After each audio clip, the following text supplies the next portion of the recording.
तो दोस्तों, चाहे सुपर हीरो हो या सुपर विलेन, दोनों को ही जरूरत पड़ती है एक हथियार की। और एक पावरफुल वेपन के बिना ना तो हीरो दमदार लगता है और ना ही विलेन।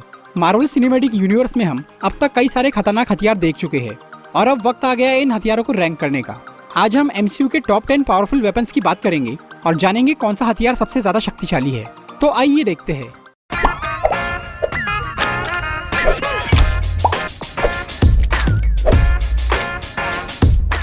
वैसे तो अब तक हमने MCU में कई सारे वेपन्स देखे हैं, लेकिन यहाँ हम सिर्फ उन्हीं 10 हथियारों की बात करेंगे जो कि सबसे ज्यादा पावरफुल है।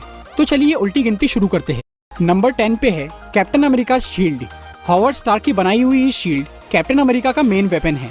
वैसे तो एक ढाल सिर्फ बचाव के लिए ही काम आती है, लेकिन स्टीव रॉजर्स इसे हमले और बचाव दोनों के लिए ही इस्तेमाल करता था। प्योर वाइब्रेनियम से बनी हुई ये शील्ड वजन में तो काफी हल्की है, लेकिन बेहद मजबूत है। इस पर गोलियों और बॉम्ब का कोई असर नहीं होता। इस शील्ड को सही तरीके से फेंके जाने पर ये घूम फिर के अपने यूजर के पास ही वापस आती है। इस ढाल को तोड़ना बहुत मुश्किल है। इसे सिर्फ वाइब्रेनियम से स्ट्रॉन्ग मेटल से ही तोड़ा जा सकता है। वैसे तो कैप्टन की ये शील्ड एक बहुत ही इंपॉर्टेंट वेपन है, लेकिन ये दूसरे हथियारों से ज्यादा फंक्शनल और पावरफुल नहीं है, इसीलिए ये नंबर 10 पे है। नंबर 9 पे है कॉर्वस ग्लेव। इन्फिनिटी वॉर में हमें थैनोस की आर्मी यानी चिल्ड्रन ऑफ थैनोस दिखाए गए, जिसमें से एक था कॉर्वस ग्लेव। कॉर्वस के पास एक हथियार था जिसे ग्लेव कहा जाता है। ये एक बहुत ही मजबूत हथियार है जो कि वाइब्रेनियम से भी स्ट्रॉन्ग मेटल से बना है।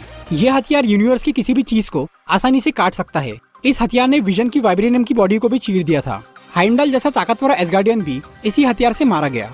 यहाँ तक कि खुद कॉर्वस भी अपने ही इस ग्लेव से मरा। इसके अलावा ये हथियार एनर्जी ब्लास्ट को भी डिफ्लेक्ट कर सकता है। नंबर 8 पे है double edge sword. Avengers end game में हमें पहली बार थैनोस की 2 धारी तलवार नजर आई। ये डबल एज स्वॉर्ड थैनोस का मेन वेपन थी, जिससे वो पहले लोगों को मारा करता था। वैसे तो हमें थैनोस इसका ज्यादा इस्तेमाल करते हुए नजर नहीं आया, लेकिन जब उसने इसका इस्तेमाल किया तब उसने इससे तबाही मचा दी। इस स्वॉर्ड ने आयरन मैन और थॉर की कंबाइंड पावर को भी संभाल लिया था। और सबसे बड़ी बात तो ये कि इस स्वॉर्ड ने कैप्टन की वाइब्रेनियम शील्ड को भी तोड़ दिया था। कॉर्वस का ग्लेव और थैनोस की स्वॉर्ड दोनों एक ही मेटल से बने हैं, जो कि वाइब्रेनियम से भी ज्यादा स्ट्रॉन्ग है। नंबर 7 पे है याका एरो। ये छोटा सा एरो योंडू ओडोंटा का खास हथियार था, जो कि बना है याका मेटल से, एक साउंड सेंसिटिव मेटल जो कि स्पेसिफिक सोनिक फ्रीक्वेंसीज पर रिएक्ट करता है। इस एरो को इस्तेमाल करने के लिए एक कंट्रोलर की जरूरत पड़ती है, जिसे पहनकर सही आवाज निकाली जाए तो इस एरो की स्पीड और डायरेक्शन को कंट्रोल किया जा सकता है। ये हथियार देखने में तो काफी मामूली लगता है, लेकिन ये बहुत ही खतरनाक है। ये एरो कई मजबूत चीजों को तोड़ सकता है और किसी को भी घायल कर सकता है। इसकी स्पीड का तो कोई जवाब नहीं, पलक झपकते ही ये कई लोगों को मार देता है।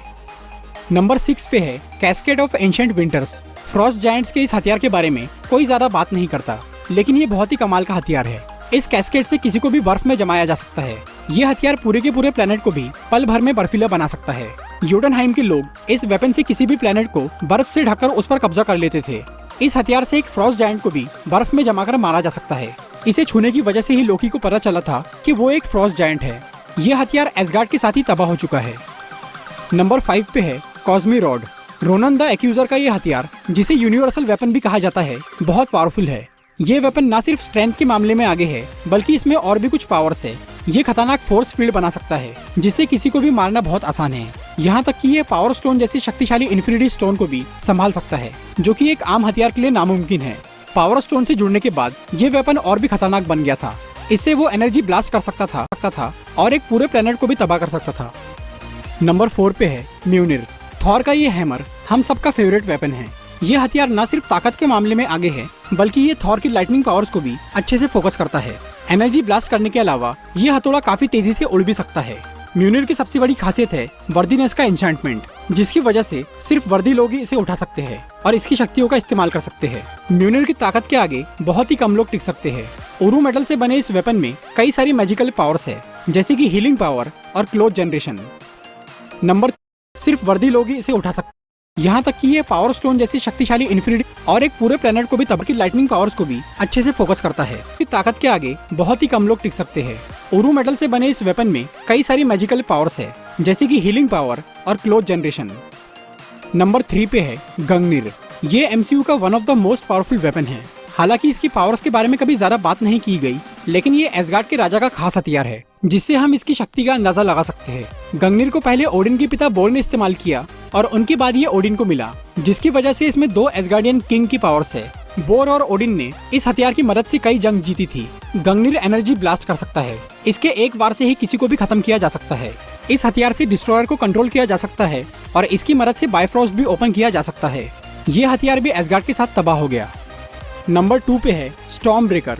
म्यूनिर के टूटने के बाद थॉर ने अपने लिए ये नया हथियार बनाया, जो कि एसगार्ड का अब तक का सबसे पावरफुल वेपन है। ये हथियार ठोकने के अलावा काटने का भी काम कर सकता है। स्टॉर्म ब्रेकर थॉर की पावर्स को कई गुना बढ़ाकर प्रोजेक्ट करता है। ये हथियार बिना किसी मशीन के डायरेक्टली बायफ्रॉस्ट ओपन कर सकता है, जिससे यूनिवर्स की किसी भी लोकेशन पर तुरंत पहुंचा जा सकता है।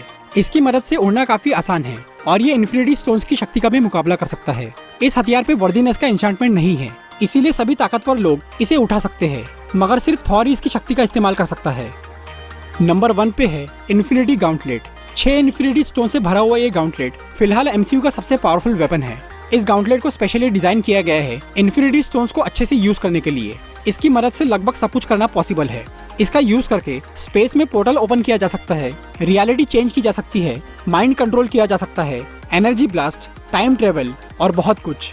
ये गाउंटलेट इतना स्ट्रॉन्ग है कि यूनिवर्स की आधी पॉपुलेशन खत्म करने के बाद भी ये बेकार नहीं हुआ था।